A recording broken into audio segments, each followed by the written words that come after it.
All right, so I've set a target up here at the top of a stairwell, demonstrate clearing and moving up a stairwell, whether you live in a 2-story house or your office is a 2-story structure. Now, first, let me advocate. I do not want anyone to really go clear a structure or a house by themselves. This is probably the most dangerous thing you can do, hands down, and there's a reason that SWAT teams, special operations teams, clear structures with multiple people. I do not have eyes in the back of my head. I physically cannot cover everything. With that being said, there's always a caveat to everything. What if your child's up there? You hear them screaming. What if your wife or loved one's up there? I'm gonna go. So let's give you a couple of tips to allow you to do it as safely as possible. All right, so obviously you hear a noise, you hear your loved one, you're coming up to the stairwell with your pistol. I need to negotiate 2 threat areas, but I'm gonna focus on my main threat area, which is the landing. I'm gonna stay to the outside of the stairwell, and I'm gonna bounce my eyes to the top of the stairs, making sure there's not a threat that comes out from there. Once I'm happy with the landing being cleared, I'm gonna switch my focus to the top of the stairs. All right, that's my next threat.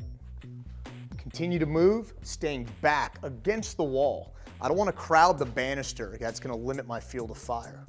As I stay back, utilizing this covering concealment, as soon as I can see the target from here, bang, bang, bang, I can engage him, make sure he's down, and I will probably choose to cover him, follow him to the ground, cover him as I move all the way up, and then I'll disarm him, call 911, so on and so forth. So, we're gonna go ahead, gas up with a live gun, show you this live fire. All right, so I'm all gassed up with a real gun now, not one of those funny blue ones. I'm gonna do the exact same thing. I'm gonna talk again through some details of what I'm doing, what I'm looking at. So I'm obviously covering my initial threat area, which is the landing. Now, here's something you see in Hollywood all the time that drives me crazy. Is you see people going into a threat area as the #1 person and their gun is down here. This does not help me. The reaction time it takes me to move the gun from down here in a low ready up here into my line of sight could make the difference between me living or dying. I'm not looking through my sights, but I'm looking just over them. But my gun is oriented exactly where it needs to be to engage a target if they present themselves. So I'm moving up the stairs, covering that landing. I'm glancing up top just to make sure no one pops out. As soon as I'm happy with this landing being cleared, I'm immediately gonna transition up top, all right? As I move around, I'm moving around. I'm pieing this banister.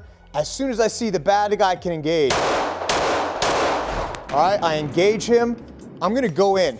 Now from here, I'm gonna continue up. I'm gonna make sure I cover him, make sure he is in fact down, remove the weapon, then I'll go ahead and call 911. Again, this is extremely dangerous. I don't advocate going and doing this if you hear a bump in the night in your house. With that being said, if a loved one is in danger and you're gonna go anyway, use these tips to do it safely.